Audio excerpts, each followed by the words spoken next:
नमस्कार, आप देख रहे हैं IBC 24। मैं हूं आप सभी के साथ रचना नितेश और मध्य प्रदेश के खास बुलेटिन मध्य प्रदेश में आज क्या हुआ में आप सभी का बहुत बहुत स्वागत है। इस बुलेटिन में मध्य प्रदेश की हर बड़ी खबर से आपको करेंगे अपडेट। चलिए शुरुआत करते हैं इस बुलेटिन की।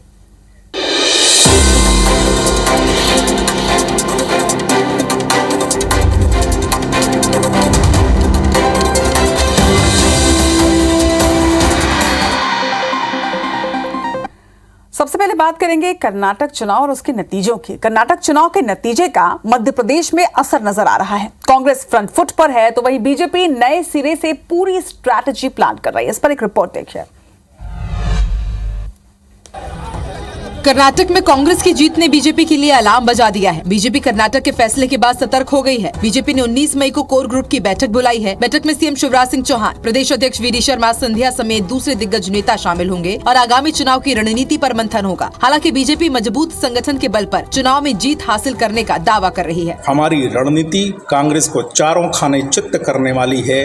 लोग अन्य राज्यों से यहाँ विश्लेषण करने आएंगे कि इतने साल के बाद भी कांग्रेस इतनी बुरी तरह से पराजित कैसे हुई। वहीं कांग्रेस कर्नाटक जीत के बाद उत्साहित है। वो महंगाई, भ्रष्टाचार और बेरोजगारी जैसे मुद्दों के साथ ही चुनावी मैदान में उतरेगी। उन मुद्दों पे बात करना चाहते हैं जिससे जनता को लाभ हो, और ये चाहते हैं कि मुद्दे भटके कि हिंदू मुस्लिम हो और हम सत्ता में बना रहे, लेकिन उसकी आड़ में भ्रष्टाचार करते रहते हैं। खैर, कर्नाटक की जीत के बाद कांग्रेस का उत्साहित होना वाजिब है, लेकिन कांग्रेस की लीडरशिप ये भी जानती है कि कर्नाटक के हालात मध्य प्रदेश के हालातों से कहीं जुदा है।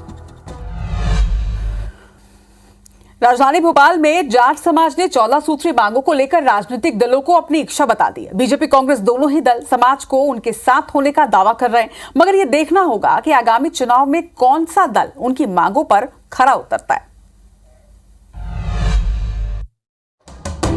भोपाल में जाट समाज ने महासम्मेलन का आयोजन किया, जिसमें हजारों लोग शामिल हुए।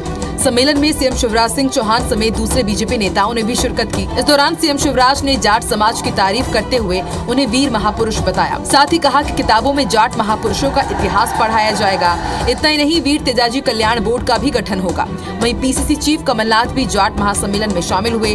कमलनाथ ने अप्रत्यक्ष रूप से बीजेपी पर तंज कसते हुए कहा कि जाट समाज को संस्कृति, संविधान का रक्षक बनना है। जाट महापुरुषों का इतिहास पढ़ाया जाए, निश्चित तौर पर पढ़ाया जाएगा। सम्मिलित हुए सदस्यगण, मैं तो आपसे इतना ही कहना चाहता हूं, आज इस संस्कृति की हम रक्षा करें। आपको इस संस्कृति का रक्षक बनना है। बीजेपी कांग्रेस जाट हितैषी बताने में लगे हैं। जाट समाज ने 14 सूत्रीय मांगों को लेकर सम्मेलन किया है। मैसेज साफ है, जो हमारी मांगे पूरी करेगा हम उसके साथ। जबलपुर दौरे पर रहे बीजेपी नेता गौरीशंकर बिसेन ने आगामी चुनाव से पहले चुनाव लड़ने को लेकर एक अहम बयान दिया और अपने आप को फिट भी बताया। सुनिए। चुनावी साल में बीजेपी के अपने नेता ही बीजेपी की मुश्किलों को बढ़ा रहे हैं। हाल ही में ग्वालियर में बीजेपी नेता अनूप मिश्रा ने चुनाव लड़ने की खुद ही घोषणा कर दी थी। अब जबलपुर में बीजेपी नेता गौरीशंकर बिसेन का बयान भी चुनाव लड़ने की ओर इशारा कर रहा है। दरअसल उन्होंने आगामी चुनाव में मैदान में उतरने को लेकर पूछे गए सवाल पर कहा कि मैं पीएम मोदी से 1 साल छोटा हूं, शारीरिक रूप से भी फिट हूं और ऐसा कहीं नहीं लिखा कि 62 साल की उम्र में कोई चुनाव नहीं लड़ सकता। माननीय प्रधानमंत्री नरेंद्र मोदी जी की जन्म तारीख 17 सितंबर 1950, वो मुझसे 1 साल 8 महीने 13 दिन के बड़े हैं। कोई हमारी पार्टी में और किसी राजनीतिक दल में फार्मूला नहीं है कि आपके अब 62 साल उम्र हो गई तो अब रिटायर्ड हो गए। और उनकी बातों से इत्तेफाक तो शिवराज सिंह जी भी नहीं रखती। गौरीशंकर बिसेन के बयान को उनकी बेटी मौसम बिसेन के लिए चुनाव से पहले जमीन तैयार करने के रूप में भी देखा जा रहा है। अब देखना होगा कि बिसेन के बयान को बीजेपी किस तरह से लेती है। मध्य प्रदेश में कुछ महीनों के बाद ही चुनाव होने हैं। कांग्रेस चुनाव को लेकर कोई कोर कसर नहीं छोड़ना चाहती। हालांकि कांग्रेस अभी से वचन पत्र पर मंथन में भी लगी हुई है। भोपाल में वचन पत्र सलाहकार समिति की अहम बैठक की गई, जिसमें महिला, युवा और किसानों पर फोकस रहा। रिपोर्ट देखिए। कर्नाटक चुनाव के नतीजों के बाद मध्य प्रदेश कांग्रेस उत्साहित है। कांग्रेस बड़ी तैयारी के साथ विधानसभा चुनाव के लिए वचन पत्र बना रही है। भोपाल में वचन पत्र समिति की बैठक हुई, जिसमें वचन पत्र को लेकर मंथन हुआ। वचन पत्र सलाहकार समिति के अध्यक्ष राजेंद्र सिंह ने बताया कि महिला युवा किसानों को फोकस में रखकर वचन पत्र तैयार हो रहा है। साथ ही कहा कि 28 मई को सिंगरौली के देवसर में सभा के दौरान युवाओं को लेकर कमलनाथ बड़ी घोषणा करेंगे। आज जो चर्चा हुई, जो हम फोकस कर रहे हैं युवाओं पर, हम फोकस कर रहे हैं महिलाओं पर, हम फोकस कर रहे हैं किसानों पर, श्रमिक छोटे व्यापारी, इन पर फोकस कर रहे हैं हम लोग। और भी लोग शामिल हैं। 28 तारीख को उनका देवसर दौड़ा है सिंगरौली जिले में, तो 1-2 महत्वपूर्ण घोषणाएं माननीय कमलनाथ जी वहां करेंगे। कांग्रेस ने किसानों की कर्ज माफी, बिजली बिल हाफ, पुरानी पेंशन योजना और नारी सम्मान योजना जैसे बड़े एजेंडों को वचन पत्र में जगह दी है। हालांकि कांग्रेस का वचन पत्र अभी फाइनल नहीं हुआ है और बैठकों के बाद फैसला लिया जाएगा। नक्सलवाद छत्तीसगढ़ समेत दूसरे राज्यों में भी नासूर बना हुआ है और शायद यही वजह है कि सीएम शिवराज के नक्सलियों के छत्तीसगढ़ तक सिमटने के बयान के बाद सीएम भूपेश बघेल नाराज हो गए और पलटवार पर क्या कहा है ये आपको दिखाते हैं। नक्सलवाद के मुद्दे पर मध्य प्रदेश के सीएम शिवराज सिंह चौहान और छत्तीसगढ़ के मुख्यमंत्री भूपेश बघेल आमने सामने आ गए हैं। दरअसल एक सवाल के जवाब में सीएम शिवराज ने कहा कि हमने नक्सलियों को खत्म कर दिया है, वो अब छत्तीसगढ़ और महाराष्ट्र तक सिमट गए हैं। नक्सलवाद छत्तीसगढ़, महाराष्ट्र और मध्य प्रदेश की सीमा तक सीमित रह गया, जिस पर छत्तीसगढ़ के सीएम भूपेश बघेल ने पलटवार किया और कहा कि शिवराज घूमते कम बोलते ज्यादा हैं। छत्तीसगढ़ में ऑपरेशन के दबाव में नक्सली एमपी में प्रवेश कर रहे हैं। सीएम शिवराज उल्टा बोल रहे हैं। शिवराज सिंह जी वो घूमते कम हैं, बोलते ज्यादा हैं, और ये जो नक्सलियों के जो दबाव पड़ा, हम लोग जो दबाव किए और इस कारण से इधर कान्हा की तरफ मूव किए हैं। वैसे तो सीएम शिवराज और सीएम भूपेश बघेल ज्यादातर एक दूसरे पर हमलावर नहीं होते। हालांकि अब देखना होगा कि दोनों मुख्यमंत्रियों के बीच शुरू हुआ जुबानी युद्ध कहां खत्म होता है। भाजपा वोटरों को साधने की कोशिश में लगी हुई है, मगर भाजपा के मंत्री ही विवादित बयान दे रहे हैं। मुख्य अतिथि के तौर पर शिवनी में मुख्यमंत्री जनसेवा अभियान के कार्यक्रम में शामिल होने पहुंचे केंद्रीय मंत्री फग्गन सिंह कुलस्ते ने एक विवादित बयान दे दिया है। क्या कहा है इस रिपोर्ट में आप देखिए। कर्नाटक में वोटरों की नाराजगी बीजेपी पर भारी पड़ गई, जिसके बाद बीजेपी मंथन में जुटी है। लेकिन बीजेपी के एक और नेता ने जनता को नाराज करने वाला विवादित बयान दे दिया है।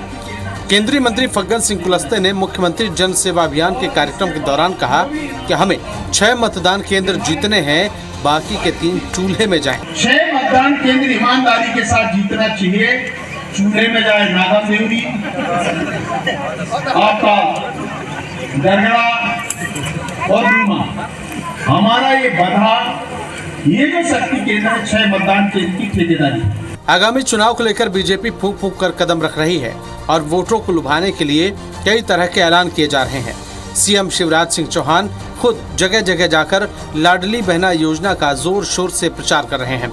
ऐसे में वोटरों को साधने की जगह उन्हें चूल्हे में जाने का कहना कहीं बीजेपी को भारी न पड़ जाए। इंदौर के कॉलोनियों में इन दिनों एक सिरफिरे शख्स ने लोगों का जीना मुश्किल कर रखा है। वो लड़कियों, महिलाओं को अपनी गंदी नजर का शिकार बना रहा है और वहां से भाग जाता है। इस सिरफिरे शख्स को गौर से देख लीजिए। सीसीटीवी में कैद हुआ ये युवक इंदौर के विजयनगर और लसूड़िया के बीच बनी कॉलोनी में लोगों का सिरदर्द बना हुआ है। दरअसल सीसीटीवी में दिख रहा शख्स लोगों के घरों में घुसकर सो रही बच्चियों और महिलाओं से अश्लील हरकत करता है और रफू चक्कर हो जाता है। वहीं पुलिस जल्द आरोपी को गिरफ्तार करने का दावा कर रही है। 6 फीट का आदमी है, गंजा सा है, उसकी दाढ़ी मूंछ कुछ भी नहीं है। वो आए दिन हर एक घर के अंदर घुसता था। कंटिन्यू 6 दिन से हमें नोटिस कर रहे हैं कि जिस गली में आते उस गली में सारे गेट खुले थे। और सूचना मिली थी उनको कि विद्या विजय बाल मंदिर में वो दिखा गया है, कूद के गया दीवार। तो लोगों ने उसकी तलाश की, पुलिस बल भी पहुँच गया और हम लोगों ने उसको पूरा स्कूल को चेक कर लिया। वहाँ पर वो लड़का नहीं मिला और उस व्यक्ति का हुलिया हमने अभी सभी बीट को बता दिया है और थाने के ग्रुप में भी डाल दिया है। उसका हुलिया के हिसाब से उसको चेक करेंगे और दिन में भी हुआ तो उसको पकड़ लेंगे हम। अब परेशान स्थानीय लोग रात्रि गश्त करने को मजबूर हैं। उम्मीद है कि जल्द ही पुलिस इस शातिर आरोपी को अपने शिकंजे में लेगी। इस बात से आप भी वाकिफ होंगे कि विस्फोटक को कहीं भी लाना ले जाना प्रतिबंधित है। बिना जरूरी दस्तावेज और सुरक्षा को लेकर जरूरी कदम उठाने के बाद ही किसी भी विस्फोटक का परिवहन किया जाता है। मगर ग्वालियर में एक वाहन में नियमों को ताक पर रखकर विस्फोटक को ले जाते हुए पकड़ा गया। अब इस पर कई सवाल भी उठ रहे हैं। रिपोर्ट।